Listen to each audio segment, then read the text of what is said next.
Cuba.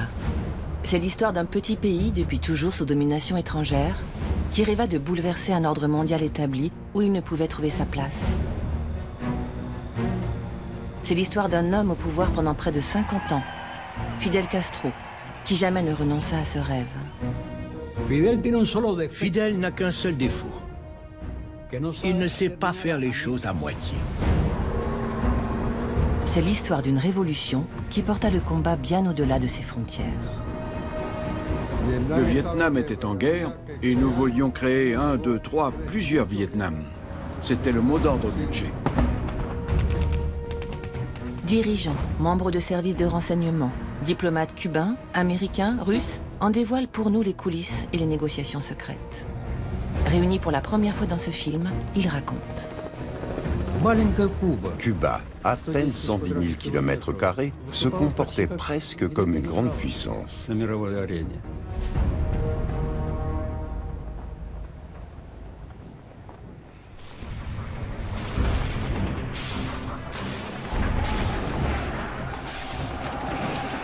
La Havane, 1er janvier 1959.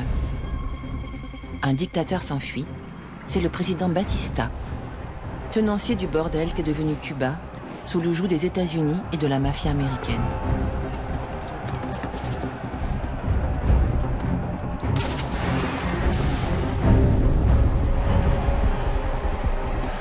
Ces révolutionnaires qui entrent dans la ville, ce sont les hommes de l'armée rebelle de Fidel Castro.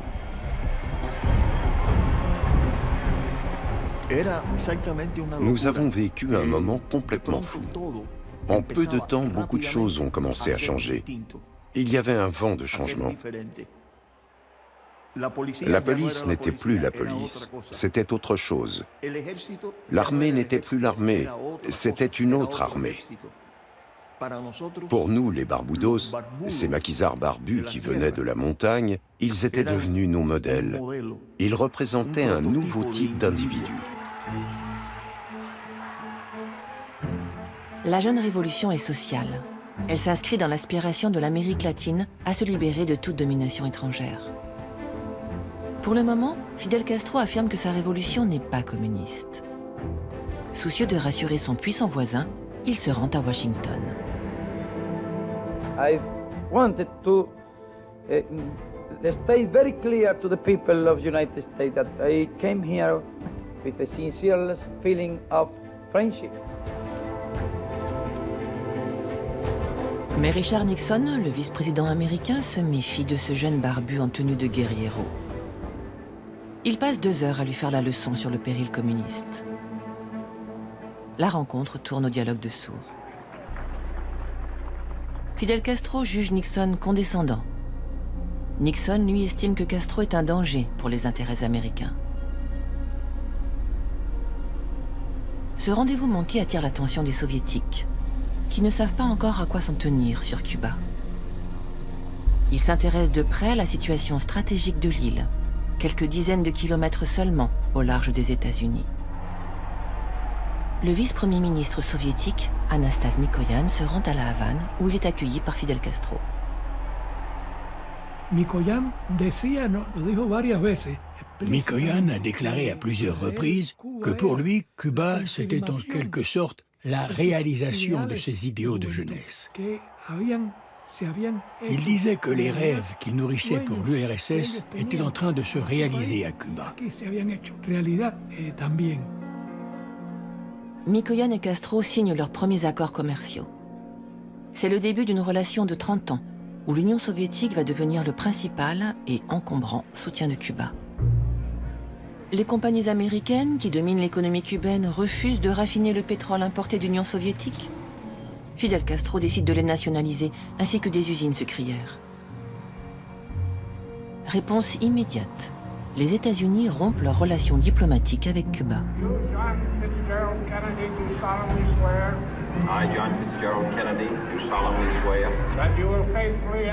Au premier jour de sa présidence, John Kennedy adresse une menace à peine voilée. Let all our neighbors know that we shall join with them to oppose aggression or subversion anywhere in the Americas.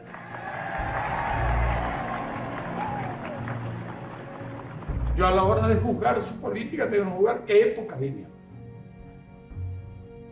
qué doctrinas prevalecían, qué época, qué adaptación podía tener al hecho de una revolución que se declarara socialista a 90 millas de Estados Unidos. Y por su cuenta, que aquí ni los soviéticos de un centavo ni un fusil, yo no conocí un solo soviético.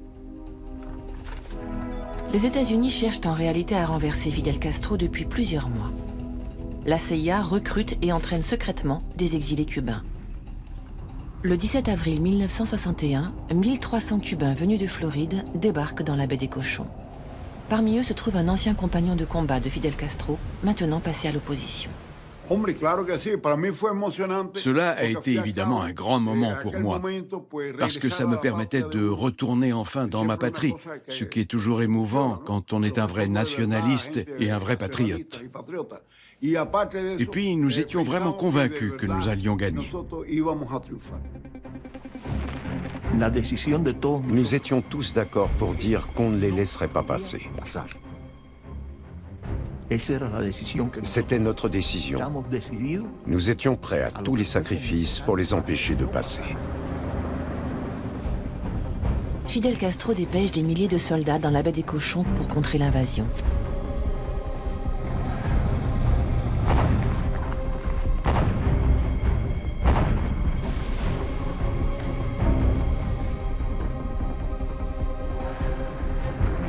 Face à la puissance de feu des forces cubaines, les assaillants se dispersent ou tentent de se cacher.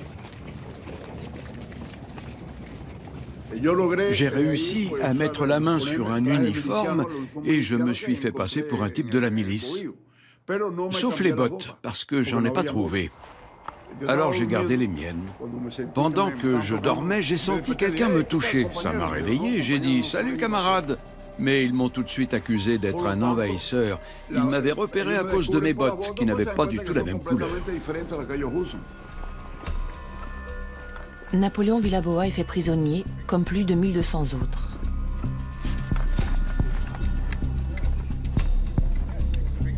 Pour Kennedy, l'humiliation est cinglante. Cet échec abîme son image de jeune président à qui tout réussit. It is not the first time that communist tanks have rolled over gallant men and women fighting to redeem the independence of their homeland. Cuba must not be abandoned to the communists, and we do not intend to abandon it either. En 1962, Kennedy décrète un embargo presque total, économique, commercial et financier, pour asphyxier Cuba. L'embargo est toujours en place aujourd'hui. Parallèlement, les États-Unis lancent une campagne clandestine d'incendie, de sabotage, de meurtre pour défaire le régime cubain. Fidel Castro est la cible de plusieurs tentatives d'assassinat.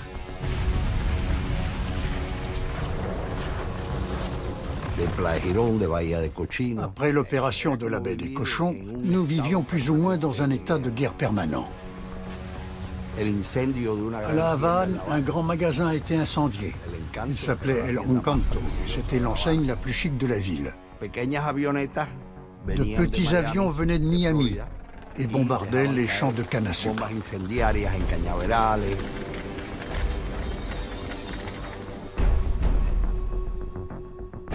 Des Cubains exilés aux États-Unis sont le fer de lance de ces opérations de déstabilisation.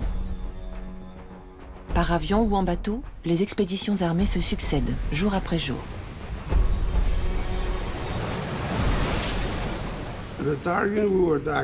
Nous visions l'hôtel Rosita Ornedo, là où descendaient les Russes de passage à Cuba, qu'ils soient techniciens ou militaires.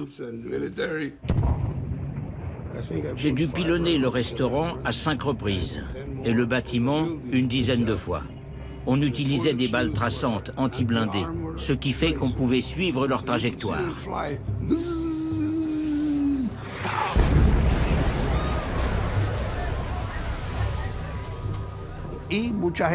Beaucoup de gens ramenaient leurs fusils chez eux. Ils ne s'en séparaient jamais, que ce soit à la maison ou au travail. C'était vraiment une situation hors du commun.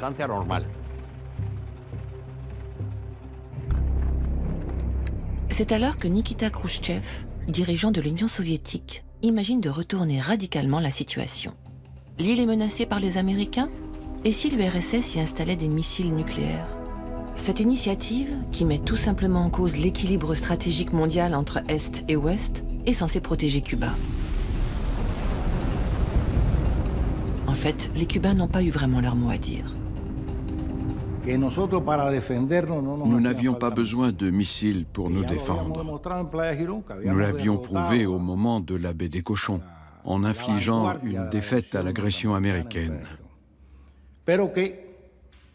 Mais si l'installation de missiles à Cuba pouvait permettre de rééquilibrer les relations entre le camp socialiste, représenté par l'Union soviétique, et les États-Unis, nous étions prêts à les accepter sur notre territoire.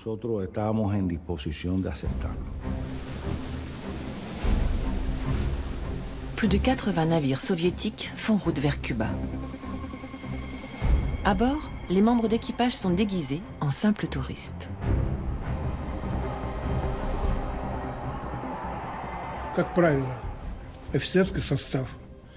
Les officiers portaient des chemises et des chapeaux de couleur claire. Les soldats et les sergents étaient en chemise à carreaux. Mais ensuite, on s'est rendu compte qu'on se trahissait car on révélait nos grades. Alors on a commencé à mélanger les vêtements. On voyait nos hommes arriver. Ils ne portaient pas d'uniforme.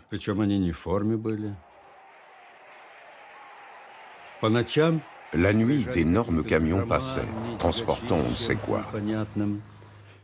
Parfois, on entendait un grondement si fort que l'immeuble en tremblait, parce que les chargements étaient très lourds. En tout cas, personne ne pouvait imaginer que c'était des missiles.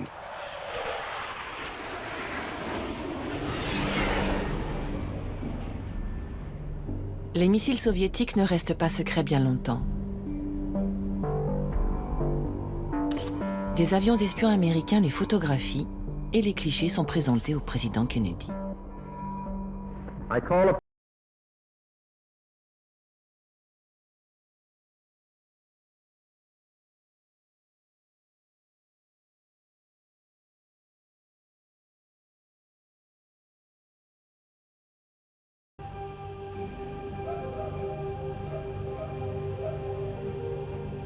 Dans la nuit du 27 octobre 1962, contre l'avis des Soviétiques, Fidel Castro fait abattre un avion espion américain qui survolait Cuba. Le pilote est tué. Est-on à deux doigts d'une guerre nucléaire?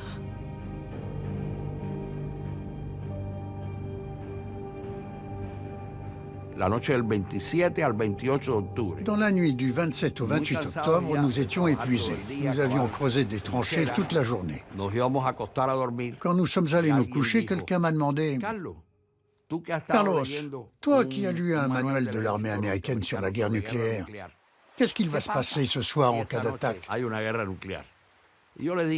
J'ai répondu « Eh bien, d'après ce que j'ai lu, il y aura une lumière aveuglante. Puis nous allons ressentir une immense chaleur avant de mourir. Dans ce cas, qu'on en finisse. Si le prix à payer, c'est la mort, qu'on en finisse. »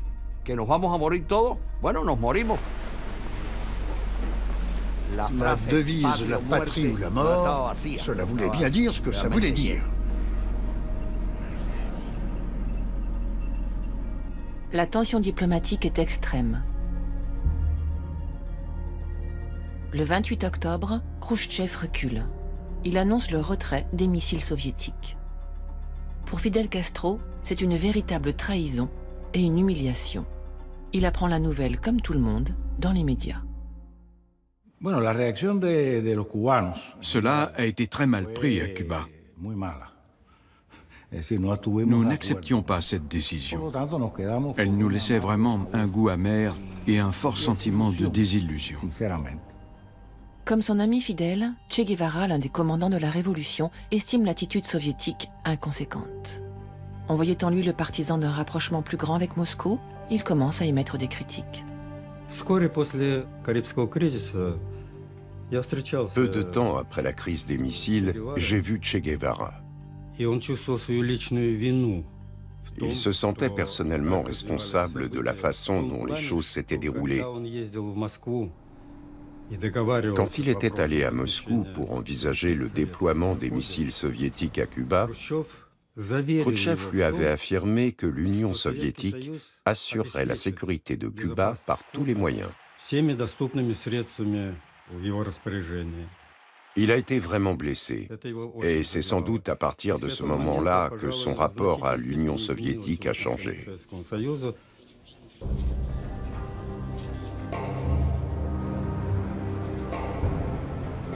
Mais la rupture est impossible. Cuba dépend de manière vitale de l'aide soviétique. Pour s'émanciper de ce qui pourrait devenir une nouvelle tutelle, Fidel Castro doit jouer son propre jeu. Il se présente comme l'allié le plus sûr des pays du tiers-monde dans le combat contre l'impérialisme et le colonialisme. Il soutient les Algériens en lutte pour arracher leur indépendance nationale.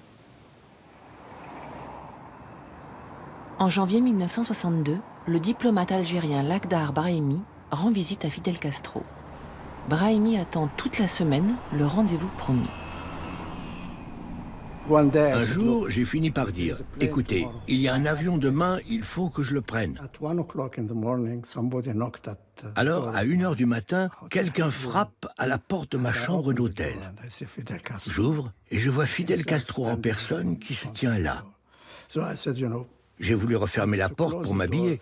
J'étais en pyjama. Mais il a dit non, non, non, non, attends. Il est entré et nous avons parlé pendant presque 2 heures. Les Algériens sont alors engagés dans des négociations difficiles avec la France. Il a dit, ne soyez pas trop rigide dans les négociations. Faire des concessions, c'est obligé. Et au fond, ils peuvent bien vous demander des concessions. Ça n'a pas beaucoup d'importance. Une fois les Français partis, ils ne pourront plus revenir. C'est ça le plus important. L'Algérie conquiert son indépendance en mars 1962. Cuba peut maintenant compter sur un allié stratégique de l'autre côté de l'Atlantique. Fidel Castro reçoit le leader algérien Ahmed Ben Bella en grande pompe, tandis que des armes, acheminées discrètement de Cuba, parviennent en Algérie. Dès l'instant où nous sommes devenus indépendants, nous avons proposé notre soutien à tous les dirigeants africains, sans exception. Et ils ont tous ouvert des bureaux à Alger. Cuba dispose ainsi d'une plateforme efficace pour faire transiter des armes depuis l'Amérique latine vers tout le continent africain, alors en plein mouvement d'émancipation. Dans les relations commerciales entre le Venezuela et l'Algérie, l'huile d'olive occupait une place importante. Nous avons donc eu l'idée d'utiliser un bon nombre de bidons d'huile pour y cacher des armes. On les emballait soigneusement pour qu'elles ne bougent pas à l'intérieur pendant le chargement, le transport en bateau ou le débarquement. C'est comme ça que les armes étaient transportées de Cuba.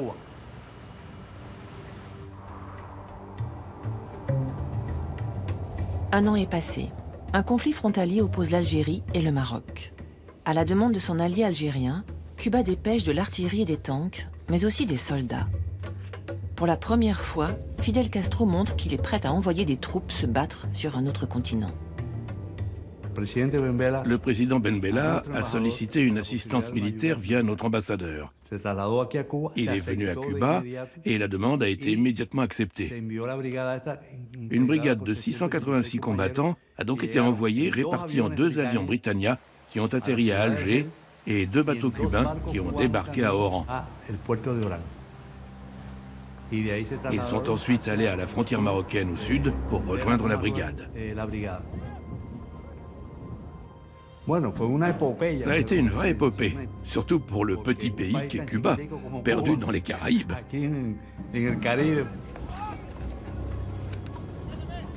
Si le conflit s'achève avant même que les soldats cubains n'aient eu le temps d'entrer dans la bataille, la révolution a tout de même réussi à montrer qu'elle était capable de projeter des troupes pour soutenir les peuples en lutte.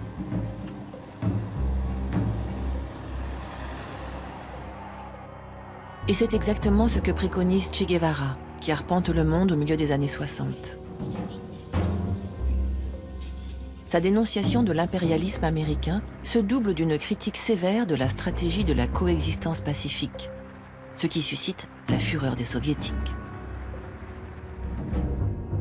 Como marxistas, hemos mantenido que la coexistencia pacífica entre naciones no engloba la coexistencia entre explotadores y explotados, entre opresores y oprimidos.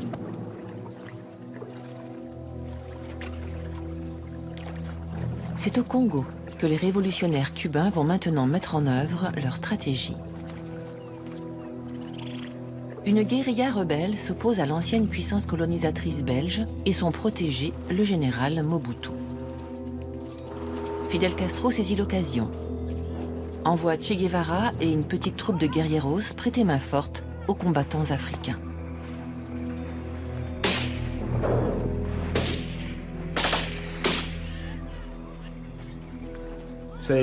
Il avait été décidé que nous aiderions le Congo. Le mouvement de libération en avait fait la demande. Une colonne d'une centaine de combattants cubains aguerris est constituée. Ils répondent tous à un critère particulier. On m'a dit qu'il devait être noir, très noir. C'est la seule consigne que j'ai reçue, je ne savais rien d'autre. J'ai commencé à sélectionner des combattants en toute discrétion, c'était top secret. Et les mystères ne s'arrêtent pas là. Quand Victor Driquet demande s'il dirigera cette opération, on lui répond « Oui, tu seras le second, et c'est Ramon qui prendra le commandement. Tu ne le connais pas ?» À cette époque, il n'y avait pas beaucoup de commandants. Pourtant, je ne connaissais pas ce Ramon. Quelques jours plus tard, Driquet rencontre le mystérieux commandant. Quelqu'un m'a dit, voici ton chef, le commandant Ramon. Tu confirmes que tu ne le connais pas? J'ai dit non, je ne le connais pas. Pourtant, il se trouvait tout près de moi, encore plus que vous ne l'êtes. Je vous dis que je n'ai jamais vu ce camarade de ma vie. Telle a été ma seconde rencontre avec le Che. C'est un moment qui m'a vraiment marqué. Mais rien ne se passe comme prévu. Che Guevara, dont la peau blanche pourrait attirer l'attention, reste confiné dans le campement. Les combattants cubains ne montent pas au front, au risque d'internationaliser le conflit. Et puis entre Cubains et Congolais, il n'y a pas vraiment d'entente politique. Nous avions sous-estimé l'aspect tribal. Cuba est un petit pays et nous ne sommes pas organisés par groupe ethnique. Nous sommes simplement un peuple qui mêle plusieurs origines.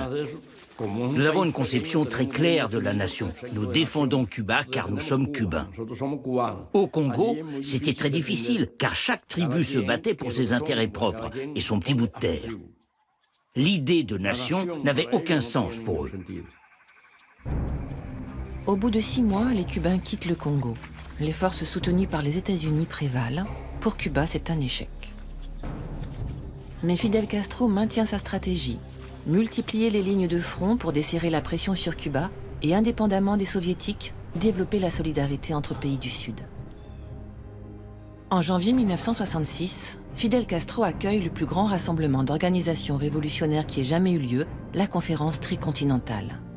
Près de 82 pays du tiers-monde et plus de 500 représentants des mouvements de libération nationale. L'initiative s'affranchit de l'attentisme des dirigeants soviétiques. La plupart des pays d'Amérique latine étaient des dictatures ou des gouvernements répressifs. C'est pourquoi 90% de ces organisations révolutionnaires étaient illégales et il était très difficile de les contacter.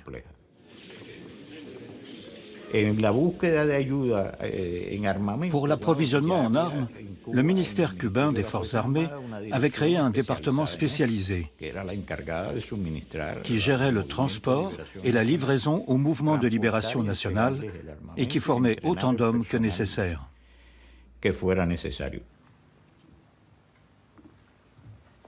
Porque entiende que el enemigo es uno, el mismo que nos ataca a nosotros en nuestras costas y en nuestras tierras, el mismo que ataca a los demás.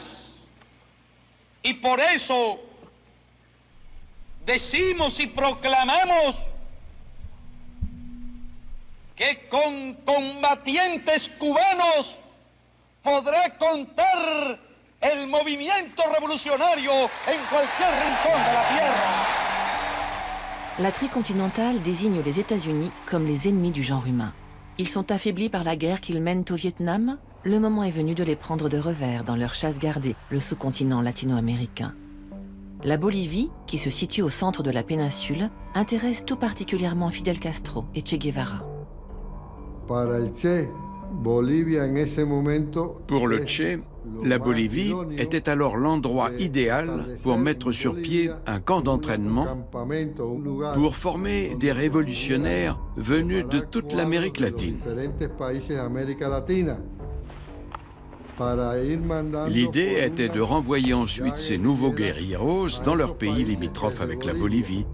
Les Péruviens retourneraient donc au Pérou, les Équatoriens en Équateur et les Argentins en Argentine.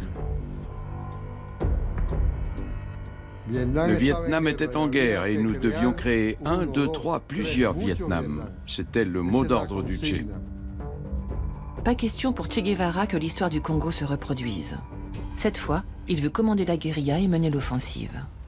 Mais Mario Mandré, le secrétaire du Parti communiste bolivien, partisan de la coexistence pacifique à la soviétique, s'y oppose.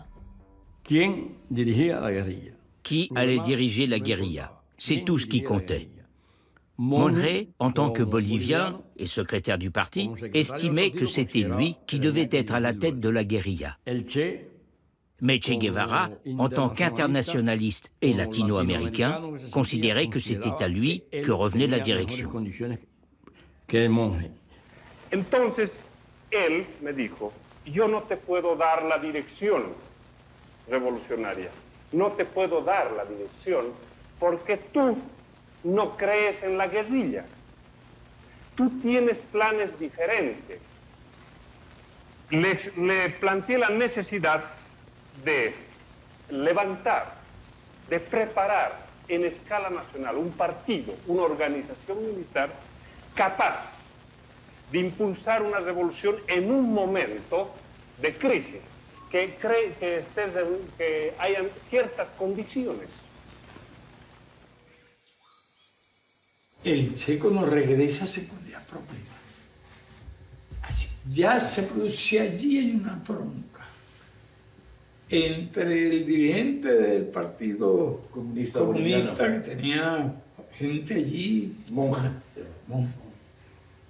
Y el Che, bueno, era muy recto, rígido. Y el Che, pienso que debía ser un esfuerzo más de unidad. Es una opinión. Su carácter lo lleva, él era muy franco. Le président du Conseil des ministres soviétique, Alexis Kosygin, se rend à La Havane en juin 1967. Il signifie à Fidel Castro son désaccord sur la stratégie cubaine de multiplication des lignes de front. Oleg Daroussankov était l'interprète de Kosygin lors de ce voyage diplomatique. Aux yeux de l'Union soviétique, l'action de Che Guevara en Bolivie était globalement considérée comme une erreur. Kosygin l'a dit ouvertement lors de sa visite à Cuba en 1967.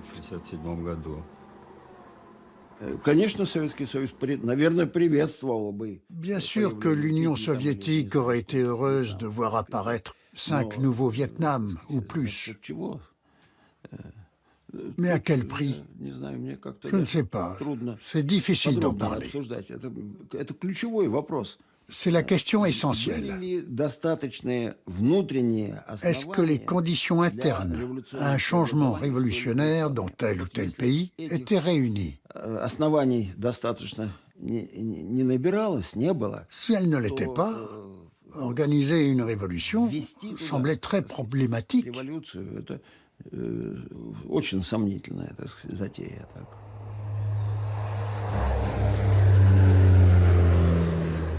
Les États-Unis ont compris que le Che veut propager la révolution en Amérique latine. Des forces spéciales américaines sont envoyées à sa poursuite. Che Guevara et ses camarades se trouvent de plus en plus isolés dans la jungle bolivienne. Le Che s'était formé à Cuba, qui est une île longue et étroite, avec des milliers de kilomètres de route, et où les gens pouvaient donc spontanément rejoindre la guérilla. En Bolivie, le réseau routier était très limité, donc il était peu probable que le même phénomène ait lieu.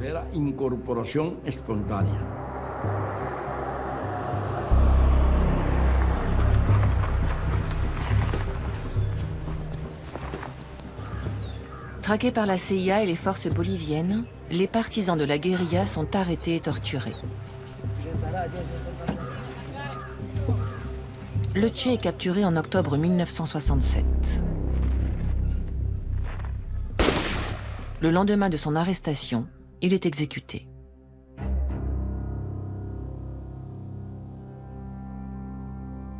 En exhibant son cadavre devant les caméras, les Américains entendent manifester leur puissance. Ils réussissent surtout à faire du Che une icône, l'exemple du don de soi à la révolution, que voudront bientôt suivre d'autres combattants à travers le monde.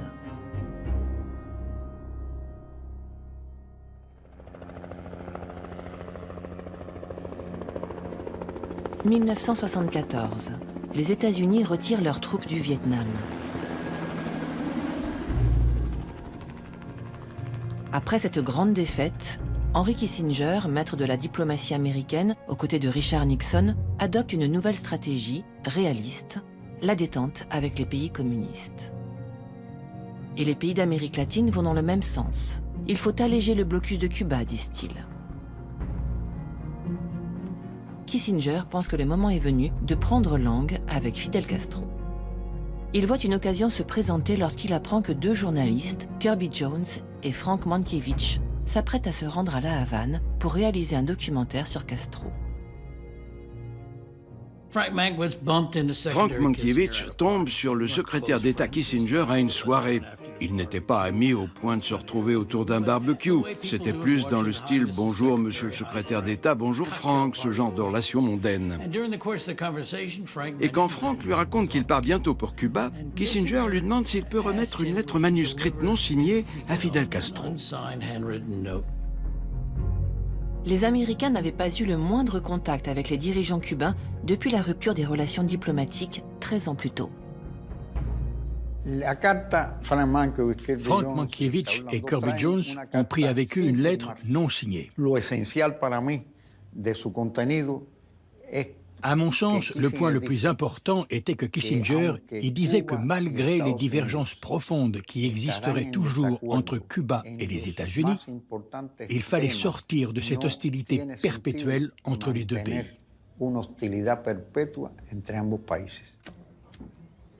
En attendant la réponse des Cubains, Kirby Jones et Frank Mankiewicz réalisent une interview de Fidel Castro. Nous lui avons demandé quel livre il lisait. Et il a répondu « Je viens de finir Les Dents de la Mer ». Nous lui avons demandé ce qu'il en avait pensé. C'est un très bon exemple de ce qu'est le capitalisme. Je ne l'avais jamais perçu comme ça et nous lui avons demandé pourquoi. Pour lui, le livre décrivait bien le capitalisme, parce que le maire décide de garder les plages ouvertes pendant le week-end de vacances plutôt que de les fermer pour des raisons de sécurité. Pour Fidel, le capitalisme consistait à faire du profit, même au prix de vies humaines. Nous lui avons demandé le sens qu'il donnait à la liberté individuelle, ce à quoi il a répondu qu'il y avait deux conceptions différentes. I think there are two different concepts of freedom. You believe that freedom can exist within a class society, and we believe in a society without classes, where there are no millionaires or multimillionaires at the top of the pyramid.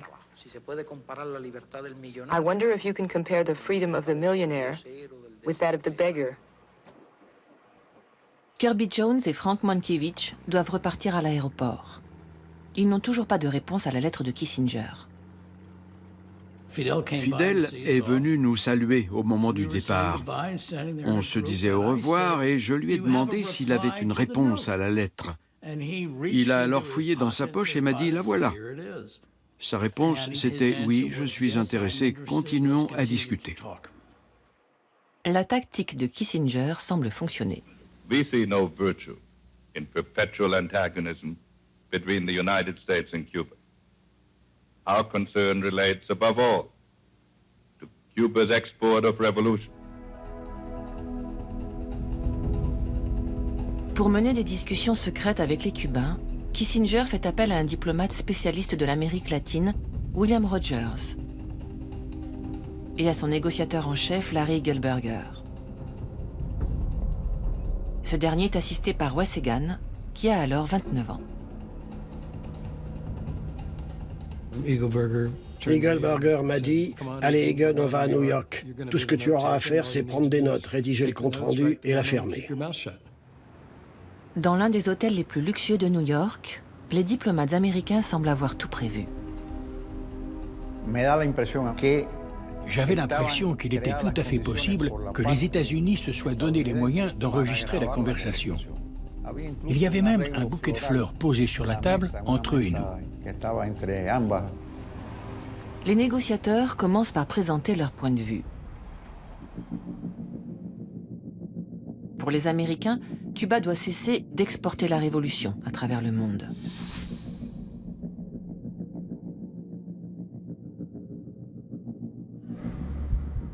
Pour les Cubains, les États-Unis doivent lever l'embargo qui asphyxie leur pays. Nous avons parlé de l'embargo, des activités terroristes, des questions migratoires et de regroupement familial. Nous avons échangé sur tous les points à l'ordre du jour. Mais la rencontre se trouve rapidement dans une impasse. Pour eux, tant que l'embargo était en vigueur, la négociation n'était pas possible. Des discussions, oui, mais la négociation, non. L'embargo a pour but d'en finir avec la révolution. Ce que nous voulions faire comprendre aux États-Unis, c'est que nous ne refusions pas de leur parler ou de les rencontrer, mais que cela ne pourrait pas être une relation normale tant que l'embargo ne serait pas levé. Roger est intervenu pour dire « Vous faites une distinction entre discussion et négociation ?» Et Parodi a dit « Oui, c'est tout à fait ça. » Nous avons toujours dit que s'asseoir à la table de négociation tout en faisant l'objet d'un blocus, cela revenait à négocier avec un couteau sous la gorge. Le dialogue entre les deux pays est ajourné. C'est peut-être une déception pour Kissinger, mais Fidel Castro, lui, n'attend pas grand-chose de ces rencontres. Il gagne du temps. Pendant que ses diplomates discutent, il prépare la plus grande opération de l'histoire de Cuba, intervenir à nouveau en Afrique. L'Angola, tout juste débarrassé de la tutelle coloniale portugaise, est menacé par les troupes du régime d'apartheid sud-africain qui sont déjà en Namibie. La défaite des États-Unis au Vietnam, la stagnation en URSS donnent à Cuba des marges de manœuvre.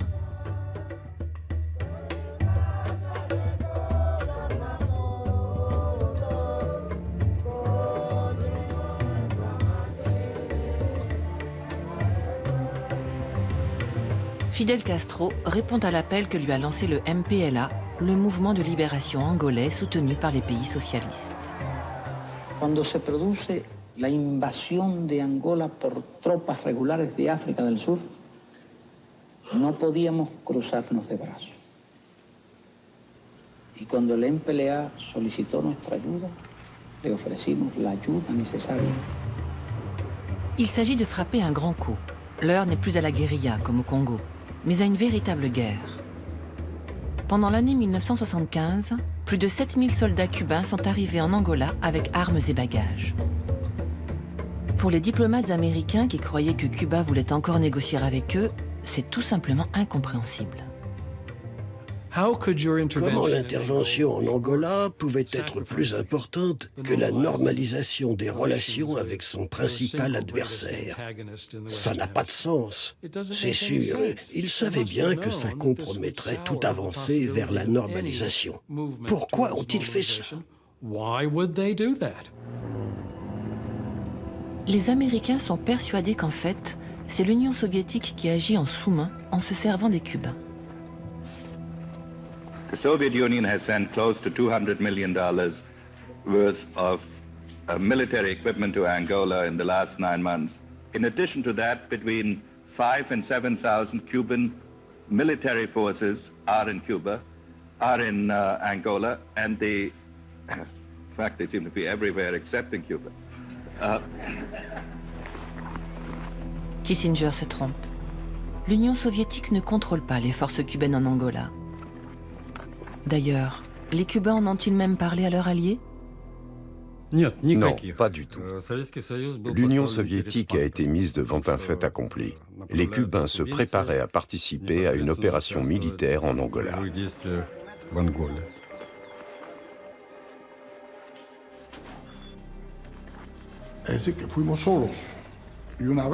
Nous avons pris part au conflit de notre propre initiative.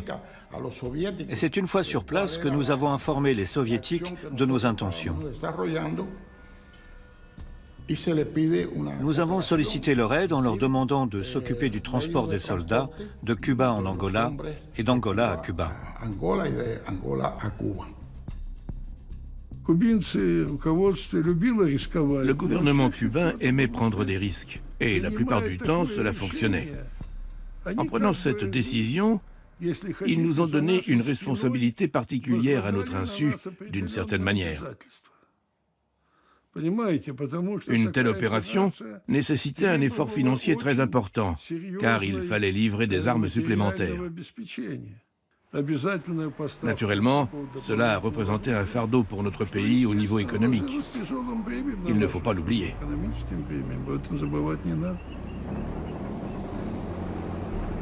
Fort de son succès en Angola où il maintient ses troupes, Fidel Castro décide une nouvelle fois d'affronter plus directement la puissance américaine dans sa chasse gardée, l'Amérique centrale. Il veut contrer le nouveau président des États-Unis, Ronald Reagan, qui cherche à écraser les mouvements révolutionnaires à l'offensive au Nicaragua et au Salvador.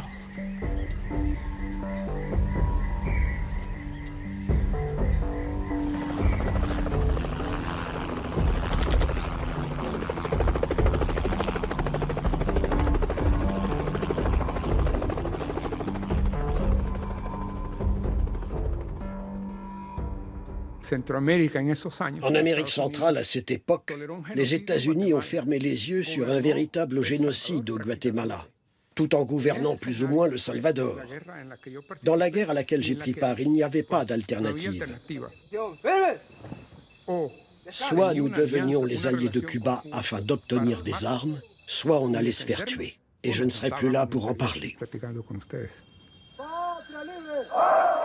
Joaquín Villalobos se rend à La Havane pour rencontrer Fidel Castro. Je lui ai expliqué mon plan. Nous avions besoin de moteurs pour les bateaux nécessaires à nos opérations. Il nous fallait aussi des camions avec un système de double fond. Il m'a demandé combien tout cela allait coûter approximativement. Alors je lui ai chiffré les dépenses une à une. Il y en avait pour 900 000 et quelques dollars. Je m'attendais à ce qu'il me donne 1 million, puisqu'il nous fallait un peu plus de 900 000 dollars. Il m'a donné exactement la somme que j'avais demandée.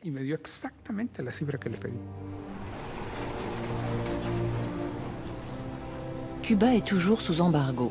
La population doit supporter une grande pauvreté.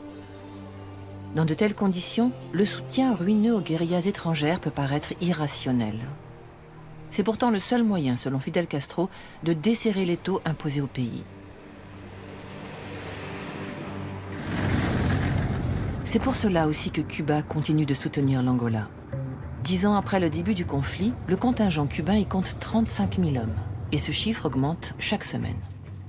Les États-Unis s'alarment. Ils veulent organiser des négociations entre l'Afrique du Sud et l'Angola pour trouver une issue. Ils avaient jusqu'alors systématiquement refusé la participation des Cubains aux négociations internationales. Cette fois, ils sont bien obligés de l'accepter. Les États-Unis souhaitaient avant tout que les troupes cubaines présentes en Angola se retirent.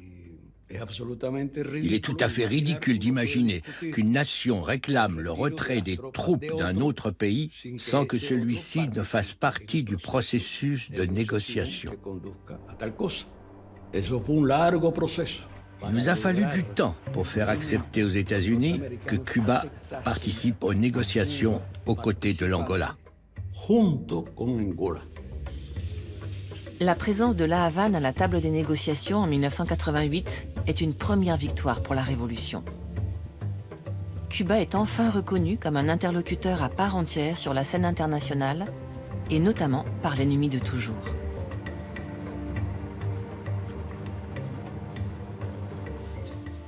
Nous avions remarqué que dans toutes les salles de réunion où nous allions, nous croisions des gens avec des vieux caméscopes. Il est clair que Castro était personnellement très intéressé par le déroulement des discussions et qu'il suivait tout ça de très près. Je me souviens avoir demandé à un de mes homologues cubains, au fond, quel est l'enjeu dans nos discussions? Et les négociateurs cubains m'ont répondu, nous sommes un petit pays, mais nous voulons que notre rôle dans le système international soit reconnu. La question, c'est la dignité.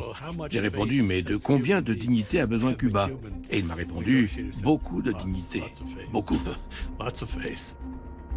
Pour éviter l'enlisement des négociations, Fidel Castro maintient la pression militaire sur le terrain. Fidel n'a qu'un seul défaut. Il ne sait pas faire les choses à moitié. Quand il s'investit dans une mission, il s'investit totalement et s'en occupe intégralement. C'est pourquoi il a dirigé les opérations militaires durant la guerre en Angola. Le dirigeant cubain, à qui rien ne doit échapper, a des yeux et des oreilles partout.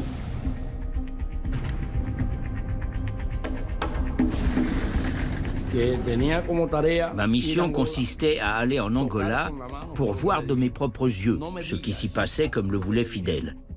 Ne me raconte pas ce qu'on t'a raconté, je veux que tu me racontes ce que tu as vu de tes propres yeux. Malgré cela, il ne croyait pas grand-chose de ce que je lui rapportais.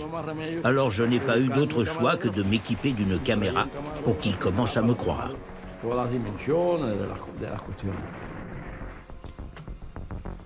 Il posait toujours de nombreuses questions. Que fait ce tank à cet endroit? Il faut dire qu'il se souvenait encore d'ordres qu'il avait donnés 3 ans plus tôt.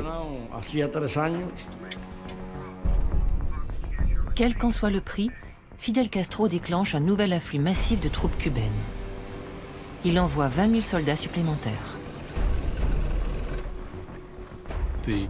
Les Cubains envoyaient de nouvelles unités en première ligne, des hauts gradés, des commandants de forces aériennes et de forces terrestres.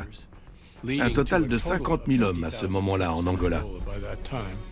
En fait, pendant qu'ils parlent de paix, ils font la guerre. C'était une formule utilisée par mes collègues les plus sceptiques au département d'État. À Cuito Cuanavale, la plus grande bataille qui a eu lieu sur le continent africain depuis la Deuxième Guerre mondiale, les Cubains engagent toutes leurs forces et leur arsenal de pointe.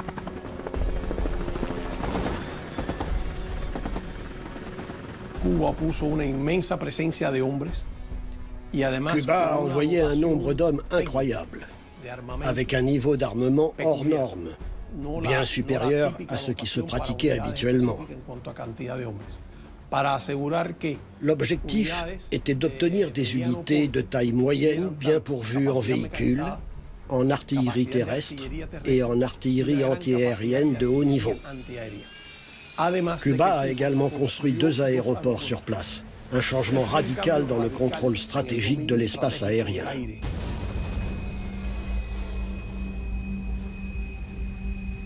Devant l'offensive des troupes cubaines, l'armée sud-africaine perd pied. Décembre 1988. Un traité de paix est signé à New York par l'Angola, l'Afrique du Sud et Cuba, sous le parrainage des Américains. L'Afrique du Sud doit retirer ses troupes d'Angola et de Namibie qui devient indépendante. L'apartheid ne se relèvera jamais de ce coup porté par Cuba. Et si les Américains font mine d'être les arbitres de l'événement, ils doivent prendre acte de cette grande victoire de Fidel Castro dans l'arène internationale.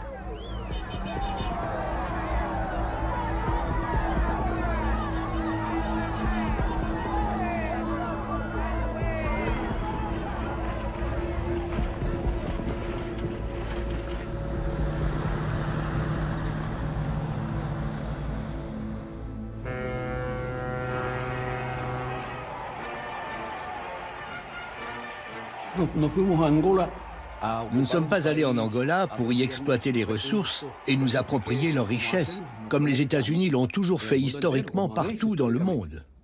Nous y sommes allés pour prêter main forte à un peuple frère, face aux attaques des racistes qui étaient soutenus par les États-Unis. Le jour où la guerre a pris fin, personne n'était plus heureux que les Cubains, car ils pouvaient enfin rentrer chez eux.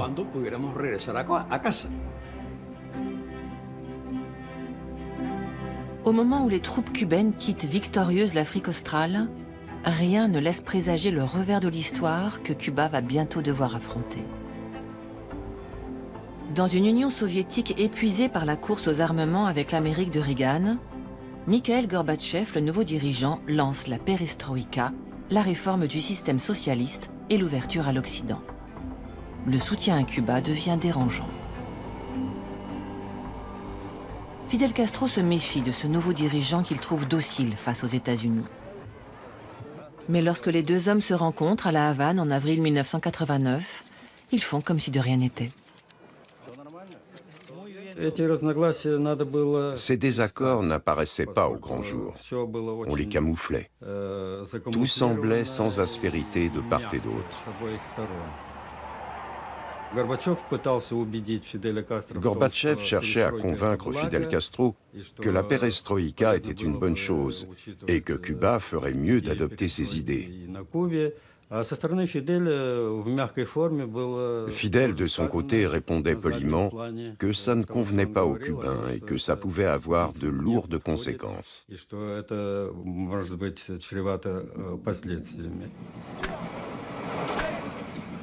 La chute du mur de Berlin annonce la fin de l'Empire soviétique. En position de force, les États-Unis poussent à des négociations pour en finir avec les conflits armés en Amérique centrale. Cuba risque de se retrouver isolé face à son puissant ennemi. Au Salvador, l'ancien dirigeant de la guérilla, Joaquín Villalobos, renonce à la lutte armée pour participer aux négociations de paix. Propuesta del Frente Farabundo Martí para la Liberación Nacional para lograr la democratización, el cese de hostilidades y la paz justa y duradera en El Salvador. Pour Fidel Castro, qui croit encore à la guerre révolutionnaire, c'est un reniement. Je voulais qu'il participe au processus de paix, car à partir du moment où ils avaient joué un rôle dans la guerre, la suite les concernait aussi. Mais non. D'ailleurs, une fois la guerre finie, je n'ai plus jamais revu Fidel. Il a décidé de soutenir le leader du Parti communiste. Il aimait seulement ceux qui font la guerre.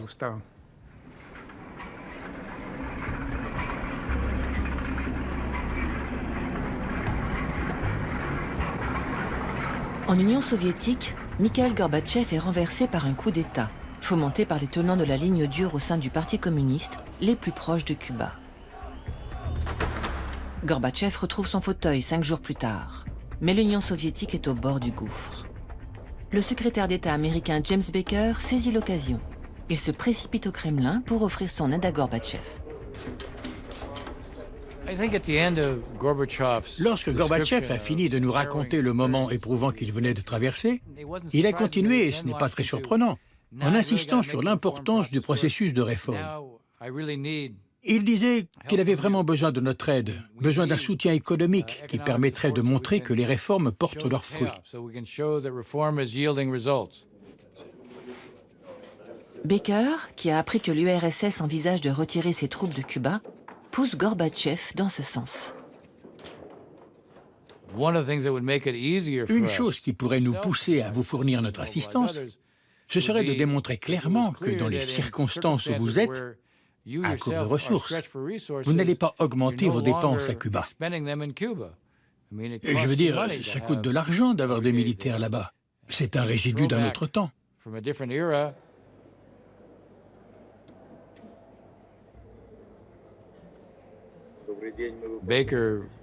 Pendant que nous marchions, Baker lui a dit presque en passant « J'espère que vous évoquerez votre décision sur Cuba pendant la conférence de presse. » Et il n'en a pas vraiment dit plus. Мы имеем в виду в ближайшее время с руководством Кубы обсудить вопрос о выводе учебной бригады. которое там дислоцировалось и решало свои задачи в рамках своей роли. Une fois de plus, l'allié russe vient de prendre une décision cruciale sans même en informer Fidel Castro.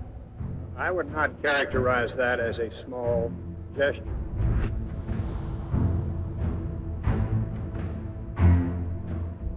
Fin 1991, la révolution cubaine est plus fragile que jamais. Même si elle avait toujours su se trouver de nouveaux alliés pour atténuer la tutelle soviétique, l'île est à nouveau seule, sous embargo face à un ennemi toujours plus menaçant. La patrie ou la mort, la devise des guerrieros au premier jour de la révolution est plus que jamais d'actualité. ¿Y qué hacía falta para quedarse solo frente al imperio? Había falta unidad, pero hacía falta valor, hacía falta patriotismo, habría falta espíritu revolucionario, un pueblo débil, un pueblo blandengue, un pueblo cobarde, se rinde y vuelve a la esclavitud. Pero un pueblo digno, un pueblo valiente como nosotros no se rinde y no vuelve jamás a la esclavitud.